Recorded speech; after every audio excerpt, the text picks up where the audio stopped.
Hello, and welcome to the January 15th, 2021 update episode of the Brain Cancer Podcast. I am recording this a little bit later in the evening because my appointments were not until the afternoon today. I had my blood work at 2:30. I saw my doctor at 3:30, which was also a review of my MRI that I just had 2 days ago, and then went downstairs to get my infusion at 4:30. As usual, I was a little bit nervous going in because you never know the results of your MRI until you actually read the report or have that chat with your doctor. Thankfully, everything looks great on mine. I haven't read the full report yet, but she said the images look stable and great, with no changes from the last scan that I had back in November, which is wonderful news for me. I did ask her about the 2021 changes for the World Health Organization's brain tumor categorization updates, because they are changing the terminology and the way that different tumors are grouped together based off of certain mutations, such as the IDH1 mutation. I did a previous episode talking about the IDH1 mutation and also the MGMT methylation status, so I will put a link to that episode if you want to give it a listen. It seems like the IDH1 is going to play more of a factor in categorization and treatment of future brain tumors. Once these changes are officially announced by the World Health Organization, I'm going to read them, review them, and get to work on making an update episode covering just that topic. There will be no drastic changes. In my case, there is one notable change. I do have the IDH1 mutation. Therefore, instead of a glioblastoma, it will be categorized as, I believe, a grade 4 astrocytoma IDH mutated, while those without IDH1 mutation, which is also known as wild type, will still be categorized as a glioblastoma. I've only seen one picture showing what the potential changes are going to look like, so I'm not sure if anything has been officially confirmed. But as soon as the changes are announced, I will definitely be making an update episode, because that will be one of the most important changes that will affect many of you as well. I will also try to cover it in a fairly quick and easy way. When I did ask my doctor if she knew when the changes were going to be or the conference was going to be, she was not actually sure yet. I'm not sure if she was actually expecting me to ask that question at the appointment, but she said that she would definitely let me know when she gets any information. Everything else in my appointment went fine. Thankfully, our appointments are usually pretty quick, and nothing has really dramatically changed for me over the past couple of years. The only thing that really has ever changed in my blood work is my amylase, which is a chemical associated with your pancreas. It's always been above normal, but never to like a dangerous degree. Also recently, my TSH has started to go higher and higher, which is a thyroid hormone.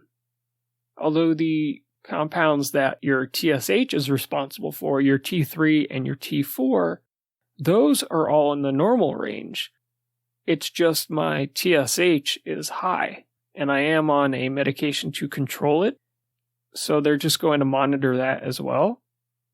It's these type of side effects that you have to watch out for when you are on something like a clinical trial, or in my case, a clinical trial immunotherapy, just to make sure that your body is not attacking any of your normal functioning organs, such as your pancreas or your thyroid. After our meeting, I went downstairs, sat down in my chair. I think because it was later in the day, I didn't have to wait as long for my drug to come up from the pharmacy, which was quite a pleasant surprise. I think it only took somewhere between 45 and 60 minutes, which is really good. And then it runs over an hour and then a 15-minute waiting period right after that. So all in all, I was really only at the hospital and in the hospital area for about 5 hours today, which is really good. This being a later set of appointments, I guess, sort of worked out in that I didn't have to wait as long. Although I do prefer the early appointments because I am quite tired now and I didn't get to take my usual nap after I get home. If I did that, I probably would have just slept all the way through the evening, and I wanted to make sure that I got this update episode done. It's one of the goals that I set for myself last year was to record every single evening after my appointment, in a way to just document how I'm feeling and create one more thing to hold myself accountable for. My next appointment is sometime in February, so that gives me my usual 4-week break. And then I will have an MRI scheduled for March. I think the date is set, but I'm not 100% sure on that, but I will definitely keep you all updated. Overall, it was a pretty good day at the hospital. All things considered, I got great news on my MRI. My infusion went well. And I still made it home at a very reasonable time, which was around 8 o'clock. I did get lucky with the train times and the bus from Forest Hills. I didn't really have to wait more than 2 minutes for either train or the bus from Forest Hills. So that was definitely a nice bonus on the way home.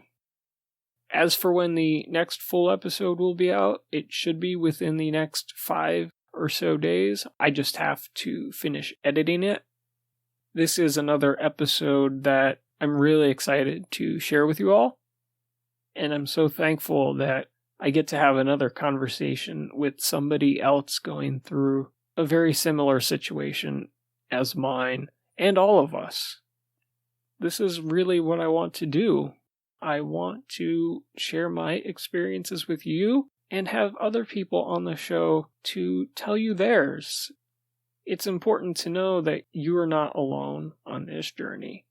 There are thousands, tens of thousands of other people out there just like us. It's so nice to get the emails that I do from you all. It really means the world to me. Right now I am about a day behind on emails. I do have 1 or 2 that I need to respond to, but I will not open any email unless I know that I have set aside enough time to read it, understand it, and respond to you with an actual email.